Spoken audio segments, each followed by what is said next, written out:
Tu percepción acelera con la edad. La clave está en comparar ambos recorridos. Y entender por qué ocurre puede ayudarte a hacer que los próximos años se sientan más largos, más ricos y menos borrosos. Cuando eras niño, 3 meses parecían contener una vida entera, amigos nuevos, lugares desconocidos, tardes interminables y la certeza de que septiembre estaba lejísimos. Ahora llega enero, parpadeas y alguien ya está organizando la Navidad. La explicación popular dice que cada año representa una fracción menor de tu vida. Para alguien de 5 años, un año equivale al 20% de todo lo vivido, para alguien de 50, apenas al 2%. Suena convincente.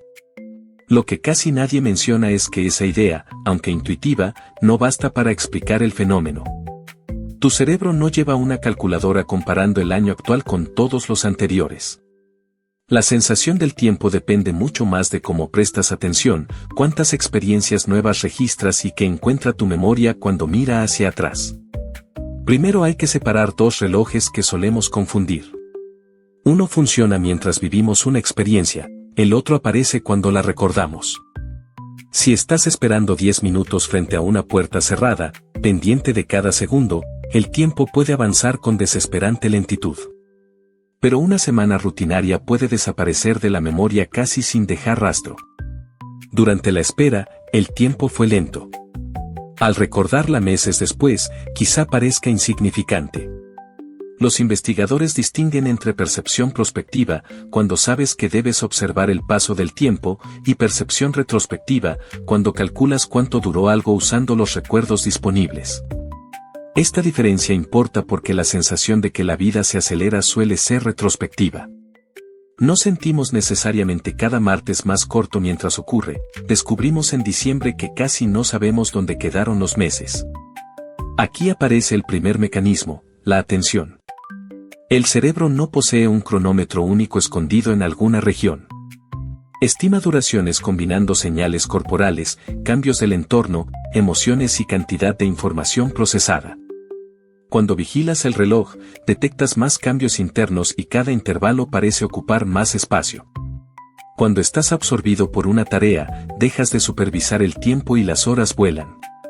Pero después puede ocurrir lo contrario, una experiencia intensa y variada, aunque haya pasado rápidamente mientras la vivías, parece larga al recordarla porque produjo muchos detalles. Una tarde aburrida puede sentirse eterna en el momento y casi inexistente una semana después. Lo que casi nadie menciona es esta aparente contradicción. Para alargar una experiencia mientras sucede conviene prestar atención al tiempo, pero para alargarla en la memoria conviene llenar la atención con cambios significativos. El segundo mecanismo es la novedad. En la infancia, casi todo exige construir un modelo nuevo del mundo. El primer viaje en autobús, la primera noche fuera de casa, una palabra desconocida o el camino hacia una escuela distinta obligan al cerebro a observar. No puede funcionar completamente en automático porque todavía no sabe qué esperar.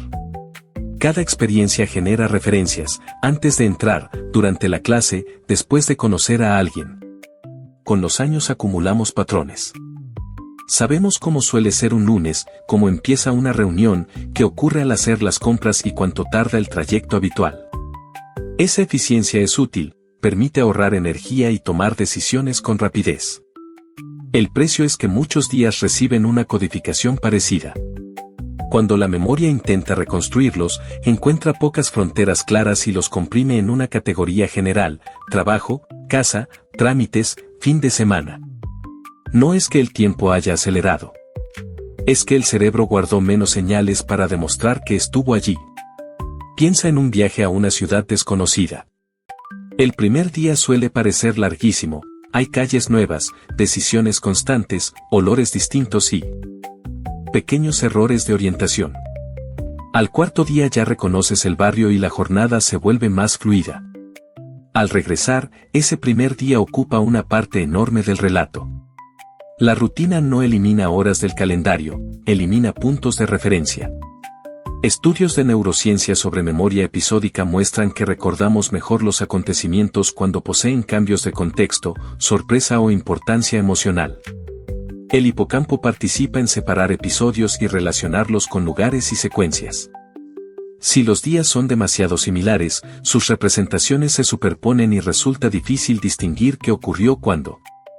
Por eso los meses rutinarios pueden parecer compactos incluso si estuvieron llenos de actividad. Estar ocupado no garantiza producir recuerdos diferenciados. A veces solo significa repetir más rápido el mismo patrón. Esto nos lleva al tercer mecanismo, quizá el más incómodo, la predicción. Un cerebro adulto es extraordinariamente bueno anticipando lo que viene. En lugar de analizar desde cero cada sonido, rostro o habitación, utiliza experiencias anteriores para completar información. Esa capacidad hace posible conducir, cocinar o conversar sin quedar agotados por cada detalle. Sin embargo, cuanto más predecible se vuelve una situación, menos atención necesita. Lo familiar produce menos errores de predicción, y los momentos con pocas sorpresas pueden dejar una huella más tenue. En otras palabras, la experiencia te vuelve eficiente, pero esa misma eficiencia puede hacer que la vida parezca avanzar entre atajos. El mito sería que envejecer daña inevitablemente un reloj interno y condena a sentir años cada vez más rápidos. La realidad es menos simple y más esperanzadora. Los experimentos de laboratorio sobre intervalos breves no muestran una aceleración universal y limpia con la edad. Influyen la atención, el estado emocional, la carga mental y el tipo de tarea. La gran aceleración aparece sobre todo cuando evaluamos semanas, meses o años desde la memoria. Eso significa que la edad cronológica no actúa sola. También cambia la estructura de la vida, menos primeras veces, calendarios más repetidos, responsabilidades que ocupan la atención y periodos organizados alrededor de obligaciones similares. ¿Cuántos momentos claramente distintos puedes recuperar del último mes sin consultar el teléfono? Esa pregunta mide algo más útil que contar cuántos días pasaron, revela cuántas marcas dejó el periodo. Cuando un mes contiene episodios distinguibles, suele sentirse más extenso al mirar atrás. Cuando solo aparecen 2 o 3 escenas y una impresión general de cansancio, el cerebro resume. Pero la solución no consiste en perseguir estímulos extremos ni llenar cada minuto. La novedad superficial también puede convertirse en ruido. Cambiar constantemente de aplicación, consumir cientos de videos o recibir notificaciones produce actividad, aunque no necesariamente recuerdos sólidos. Para que una experiencia expanda el tiempo retrospectivo necesita atención suficiente, significado y alguna diferencia reconocible respecto de lo habitual. Puede ser aprender una habilidad, caminar por una ruta nueva, conversar sin mirar una pantalla, cocinar algo por primera vez o registrar al final del día un detalle concreto que no quieras perder. Lo pequeño funciona si interrumpe de verdad el piloto automático. También ayuda a crear fronteras. La memoria organiza mejor una etapa cuando tiene comienzos y finales perceptibles. Un ritual al cerrar la semana, una fotografía deliberada, una nota breve o una salida distinta pueden separar episodios que de otro modo quedarían mezclados. No se trata de documentar cada segundo, porque observar la vida únicamente para archivarla también puede alejarnos de ella. Se trata de notar algunos momentos mientras todavía están ocurriendo. La atención convierte un hecho en experiencia, la memoria convierte esa experiencia en una porción visible de vida. Lo que casi nadie menciona es que no podemos reducir la velocidad física del tiempo, pero sí podemos reducir su compresión psicológica. Un verano infantil parecía enorme no solo porque representaba una fracción mayor de la vida, sino porque estaba lleno de descubrimientos, cambios de contexto y atención involuntaria. El adulto no necesita volver a ser niño. Necesita ofrecerle al cerebro razones para dejar de resumir. Tal vez el objetivo no sea fabricar días que se sientan eternos, sino años que, al mirar atrás, no parezcan vacíos. La próxima vez que una semana desaparezca, no te preguntes únicamente por qué el tiempo corre. Pregúntate qué hubo en esos días que tu memoria pudiera distinguir. Porque una vida larga en el calendario puede sentirse breve si está escrita con escenas repetidas, mientras que una vida observada, variada y significativa deja más páginas. El reloj seguirá avanzando exactamente igual. Pero todavía puedes decidir cuántas huellas encuentra tu mente cuando vuelve la vista atrás. Sígueme para más historias como esta.